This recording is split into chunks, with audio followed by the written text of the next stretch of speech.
good morning. First ride in a couple weeks since I took the bike apart to remove the ECU to send it out to David. I was waiting on David to get me back the DNA stage 2 air filter lid, but unfortunately let me know that they're on back order right now from DNA, so supply chain issues you know, kept me from getting it in time before I put the bike back together. He let me know that it was alright to run the ECU with the stock air box and the SC Project exhaust. So we put everything back together and we're out riding to work this morning. Let me tell you guys, the SC Project exhaust sounds amazing and it is loud. Definitely much louder than stock. I don't think the short that I posted really shows how much louder the stock or the SC Project exhaust is over the stock exhaust, because it is loud. I'll tell you what though, I'm commuting today to work, so cruising, you know, from that 3 to 8,000 RPM, it's not terrible, the noise. It's just down low when you're stopped or whatever. There's a harmonic to it that just, you know, rattles your brain a little bit. But overall, guys, the bike is running great this morning. Yeah, there's a check engine light, but David warned me probably take about 15, 20, 25 miles or so and that should pop off. If not, he said just clear it with an OBD reader, which I got one at home, and I can clear it then. So but you know, listen, bike is running great, definitely a lot more responsive from like 3,000 to 8,000 RPM, that mid-range. When you get on the gas now, there's no delay, like it's twist and go, which is really nice because it's there when you want it. Definitely feels a little bit more pull. I got on it a little earlier, and the front wheel was, you know, it pulled me a little bit, which I wasn't expecting because it didn't do that previously. So again, overall very happy with the exhaust, very happy with the flash from David, and everything is going good. Another thing is the sun has been tucking in and out today, and the transition lens that I put on, our face shield from Shoei that I put on my RF1400, has been working great this morning. When I first started my ride, the sun was out and it got right in my face, and you know, it was bright and I could see really well. You could tell the lens darkened up, and I was able to see really well this morning from the transition lens, which is really nice. Because, you know, a lot of times here down in South Florida, I'm traveling east to west, and it's at the time, you know, when I'm traveling east, the sun is going up, and when I'm traveling west, the sun is going down. So many times I end up with the sun right in my face, and with the lens like this and how it gets darker, it's much better. I could actually see this morning. I wasn't like blinded. Didn't have to like look down or look away from it and everything like that. So overall, very happy with the transition lens so far. In about a week and a half, I think today is October 4th, so in about a week and a half, I'm gonna head up to Orlando for Blockhead's grand opening. It's gonna be the first long trip on the bike. You know, I got a bag, so we're gonna pack up some clothes, and I'm gonna go up Saturday morning, stay overnight, you know, check out the grand opening, hopefully meet some people I've been talking to online a lot. Definitely supposed to meet up with YAMAHAMT and maybe go for a little cruise before the grand opening starts. So that'll be fun. I'm looking forward to it. It's a nice long trip. You know, like I said, a long trip for the motorcycle. I'm going up Saturday morning. You know, it's 150 or 200 miles up there, and then gonna hang out for the day and ride, and you know, go to Blockhead's grand opening, and then supposed to ride a little after the grand opening and head around, and then I'm gonna stay overnight, and we'll see what happens after that. I may or may not go for a ride with them over to Daytona. They're supposed to have a morning ride also over to Daytona, and I'll put up the pictures for that stuff as I'm talking here, but I'll also link it down below, because you can check out the stuff from his social media pages and online and stuff. But should be a good time. Gonna meet a lot of people and just, you know, get to ride motorcycles all weekend and hang out. So how could that be bad? Those are just a couple updates, guys, on my ride to work today. You know, I haven't brought you guys on a ride to work in a while, so I just figured I'd you know, strap the camera on and just give you guys some channel updates and things like that.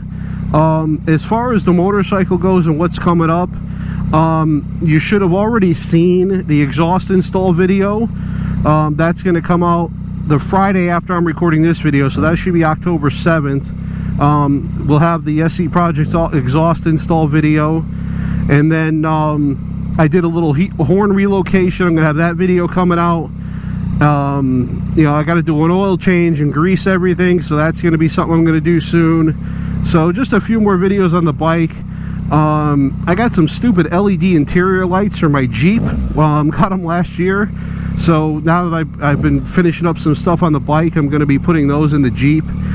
We did it to my son's Grand Cherokee, and man, did it make a difference from the old incandescent little yellow bulbs that were in there, and we put some bright white LEDs, and man, when you open the door now, the whole car lights up like daytime. So I'm looking forward to doing that in my Jeep too, is get rid of the old bulbs and putting some LEDs in it to really light it up.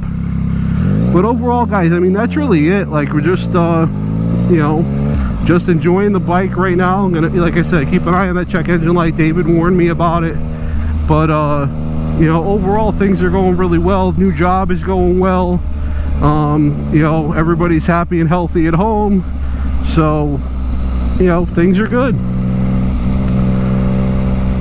But yeah, the weather down here in South Florida has been absolutely amazing post hurricane.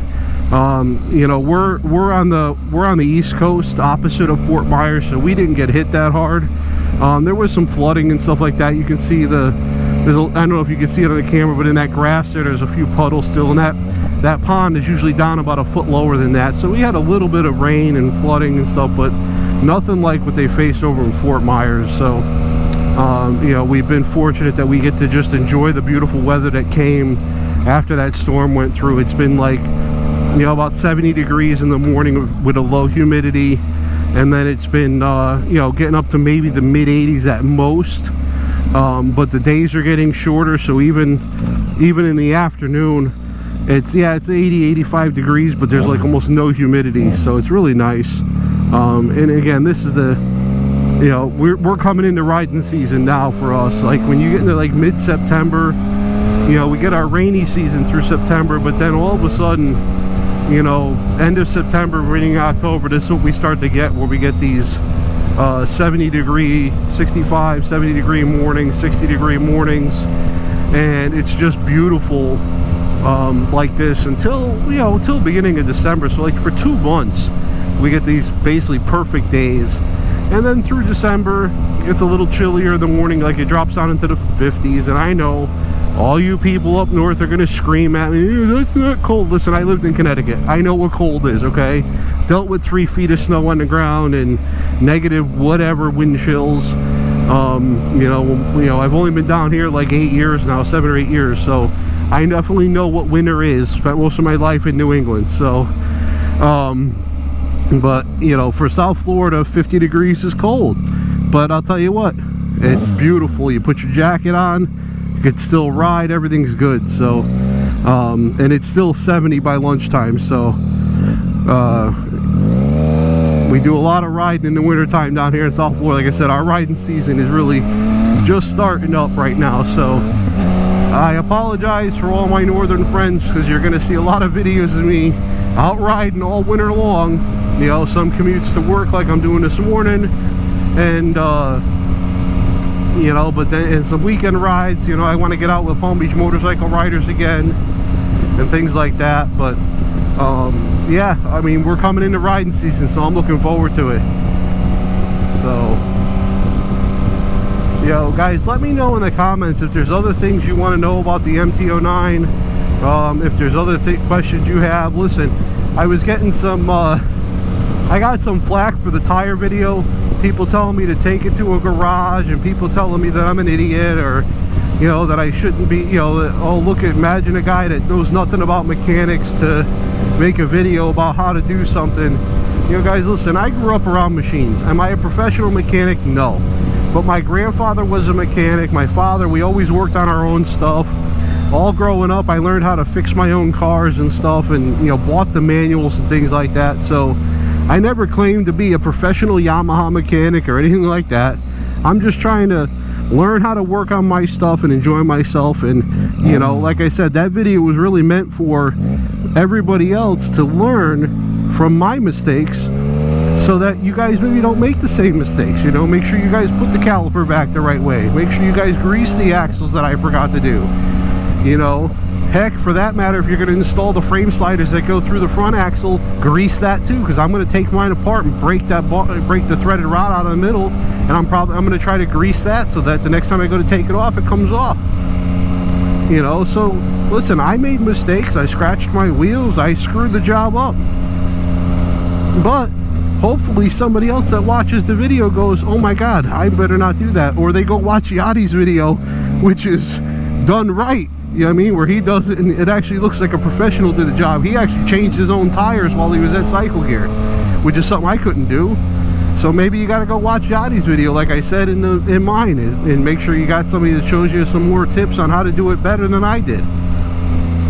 You know, and like I said, hopefully my video, hopefully one part of my video is somebody doesn't make that same mistake, and we're in good shape here. So, you know, hey, I can deal with the trolls and the people that criticize me. I don't care. I'm out making the videos I want to make. This channel is not for anybody else, really. It's for me. I'm happy that a few people enjoy it, but overall I'm just gonna make the videos I want to make. I mean, I made a couple snorkeling videos. I got like 9 views. Well, I wanted to make a snorkeling video. I went snorkeling with my kid and enjoyed it, so I made a couple snorkeling videos. You know, I did the radio install last week for the Jeep. It's got, you know, very few views. Meanwhile, the tire install one got 3,000 views. So go figure, you know, what people want to watch or whatever, it's up to them. You know. But we're just about to pull into work here, guys, so I'm gonna check out here and stop the video, and then probably record on the ride home, and we'll see if anything else comes up that's good. So talk to you later.